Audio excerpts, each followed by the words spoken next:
ગુજરાતમાં સરકારી કચેરીઓ, શાળાઓ અને એરપોર્ટને બોમ્બથી ઉડાવી દેવાના ધમકીભર્યા ઈમેલ મળવાની ઘટનાઓ વધી છે. ત્યારે આજરોજ જામનગર અને સુરત મહાનગરપાલિકાને બોમ્બથી ઉડાવી દેવાની ધમકી મળી. આજરોજ બંને મનપાને બોમ્બથી ઉડાવી દેવાની ધમકી મળતા સમગ્ર વિસ્તારમાં અફરાતફરીનો માહોલ જોવા મળ્યો હતો. જોકે પોલીસ અને બોમ્બ સ્ક્વોડ યુદ્ધના ધોરણે ઘટના સ્થળે પહોંચ્યા હતા અને સર્ચ ઓપરેશન હાથ ધરવામાં આવ્યું હતું. તો આ તરફ કર્મચારીઓ તથા મહાનગરપાલિકામાં કામ અર્થે આવેલા લોકોને કચેરીમાંથી સલામત રીતે બહાર કેમ્પસમાં ખસેડવામાં આવ્યા. સાથે જ કેમ્પસમાં પડેલા વાહનોમાં પણ ચેકિંગ કરવામાં આવેલ.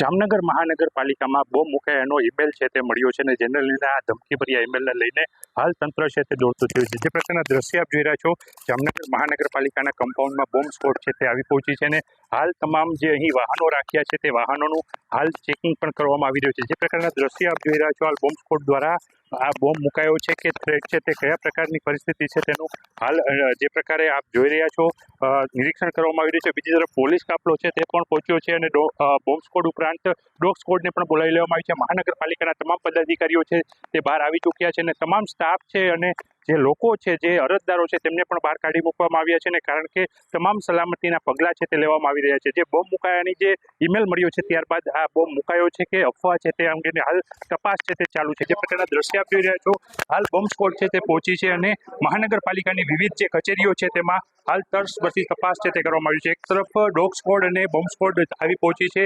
હાલ જે ઈમેલ મોકલાયો છે તે ઈમેલને લઈને હાલ તમામ તપાસ છે તે કરવામાં આવી રહી છે. જે પ્રકારે અહીં બોમ્બ મુકાયો છે કે કેમ, આ તમામ બાબતે હાલ તપાસ કરવામાં આવી રહી છે.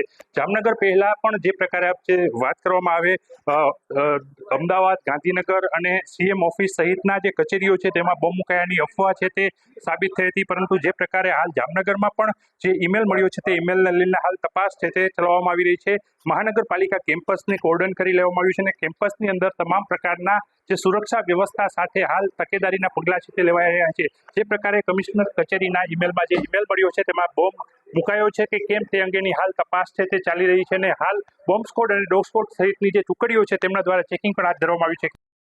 ઉલ્લેખનીય છે કે રાજ્યમાં છેલ્લા કેટલાક સમયથી મહાનગરોની વિવિધ શાળાઓ તથા એરપોર્ટને ઉડાવી દેવાની ધમકીઓ મળી રહી છે. તાજેતરમાં જ અમદાવાદ મહાનગરપાલિકાને પણ બોમ્બથી ઉડાવી દેવાનો મેઇલ મળ્યો હતો. ત્યારે આજરોજ ડાયમંડ સિટી સુરત મહાનગરપાલિકા અને જામનગર મહાનગરપાલિકાને બોમ્બથી ઉડાવી દેવાનો ધમકીભર્યો મેઇલ મળતા સુરક્ષા એજન્સીઓ તપાસમાં જોતરાઈ હતી.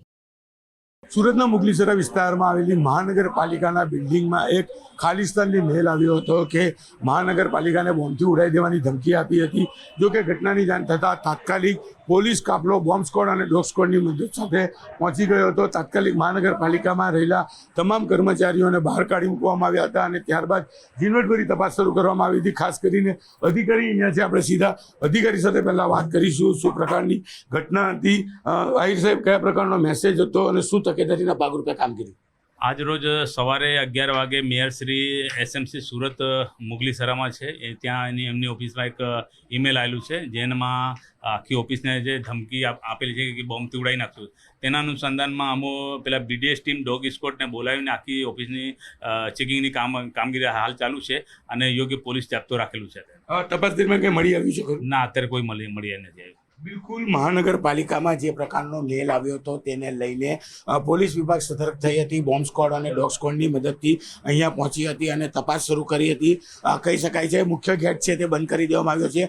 કોઈને પણ અંદર આવવા દેવામાં નથી આવતા અને જે પ્રકારની માહિતી હતી તેના આધારે આખી મહાનગરપાલિકાની તપાસ કર્યા બાદ કોઈ પણ વસ્તુ મળી આવી નથી. જોકે પોલીસે હાશકારો અનુભવ્યો છે અને કહી શકાય કે અહીંયા હાજર તમામ વિઝિટરો અને અધિકારીઓને બહાર મોકલી દેવામાં આવ્યા હતા. ત્યારબાદ ઝીણવટભરી તપાસ કરી છે અને તપાસના અંતે અહીંયાથી કંઈ પણ મળી આવ્યું નથી. કેમેરામેન જીગર ગુગલ સાથે કીર્તેશ પટેલ, ન્યૂઝ 18 ગુજરાતી, સુરત.